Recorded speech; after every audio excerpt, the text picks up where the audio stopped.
Well, new tonight, one popular East Texas marina is now offering boat tours on beautiful Lake Palestine. CBS 19's Jacqueline Sarkeesian tested the waters today and joins us with the sights and sounds. Jacqueline. Just outside the city limits of Chandler, you'll find Flat Creek Marina and RV Park.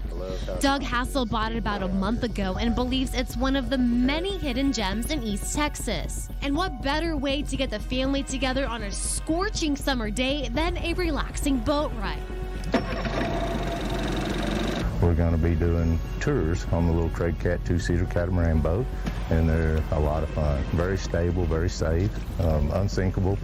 I've tested them, and I haven't been able to sink one yet. So if you guys want to have some fun and try one of these boats for yourself, we have all the information you need to know on CBS19.tv. Reporting on Lake Palestine, Jacqueline Sarkeesian, CBS 19. Lake Palestine is a freshwater lake located southwest of Tyler, Texas, right along Highway 155. Camping and fishing. For a fisherman like myself, this was the dream place for retirement. So 5 years ago, I moved to Dogwood City.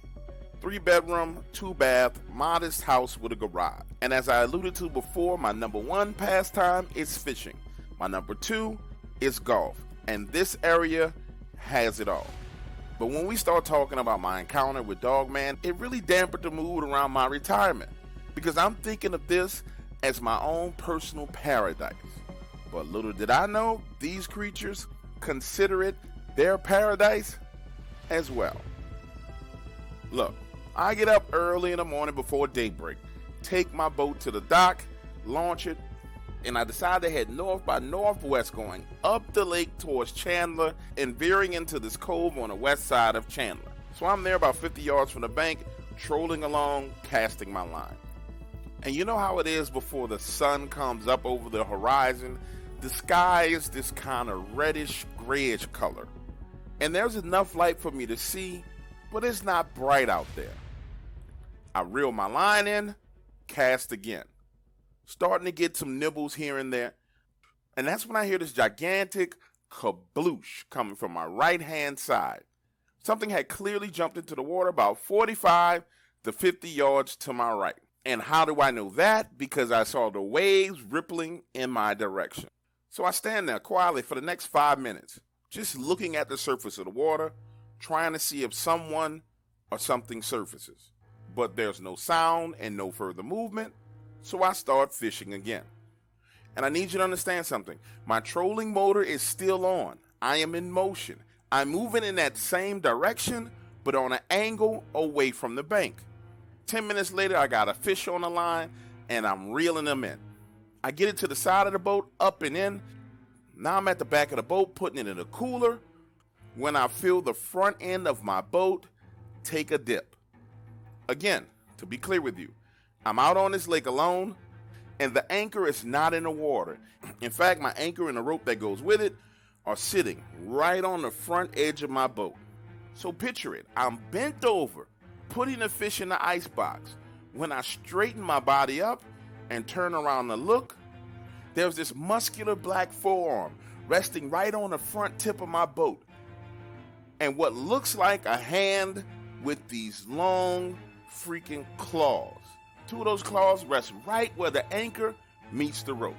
Now, I'm pretty sure over the time listening to stories, you heard people say stuff like, I couldn't believe my eyes and I thought I was hallucinating, but not me.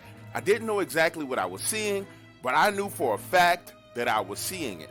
How? Because I felt the weight shift to the front of the boat again. And whatever this was that had its arm on my boat was pretty freaking heavy. Oh my God. That's when I see another claw coming out of the water, grabbing the front tip of my boat, and then what looked like two sharp, pointy ears. Now forgive me hesitating here for a moment because I'm looking for the words to describe exactly the emotions I was feeling at that moment. Panic is not quite accurate. It was more than a sense of panic. It was a gut feeling. You know, that twisting and turning inside of your stomach that lets you know that you're in danger? That's exactly what I was feeling. Something internally was telling me that whatever the hell this was had no good intentions whatsoever. So I crank up the main engine of my boat, flip it down into reverse, and next thing you know, I'm backing away from there. I get up to about 15 miles an hour, and I see the very first forearm with the claw that was wrapped into the rope with the anchor fall into the water along with my freaking anchor.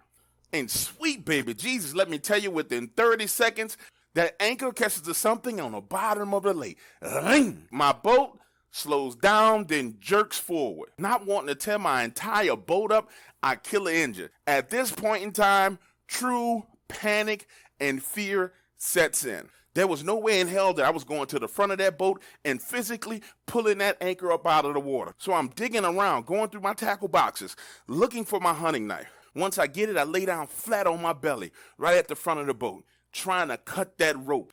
And please, I need you to understand, in all the confusion and panic, I never turned the trolley motor off. So as I'm there trying to cut this rope free, the motor is driving me forward, straight back towards the anchor. I'm there like, oh my God, Jesus Christ, please help me get this rope cut. Those were the most terrifying 60 to 120 seconds of my life. When I get to the final strand and I cut loose, all I could do is roll over on my back, hop up, go to the back and hit the engine. Vroom! And I was out of there. Let me tell you something. On the ride home, I was pretty shook up. I'm a grown man, and I was in tears. I'd never experienced, seen, or felt anything like that in my life. And as with any other traumatic experience, my mind kept replaying in slow motion how I had to lay there and cut that rope, stroke after stroke after stroke after stroke. Finally, at home, sitting on my sofa, my mind raced, trying to figure out who I can call and talk to about what happened. The only person that I figured would believe me was my fishing buddy, Trevor. So I called Trev. Trevor, I was out there fishing the lake today, way up on the northwest end, and I swear to God, something tried to climb on my boat.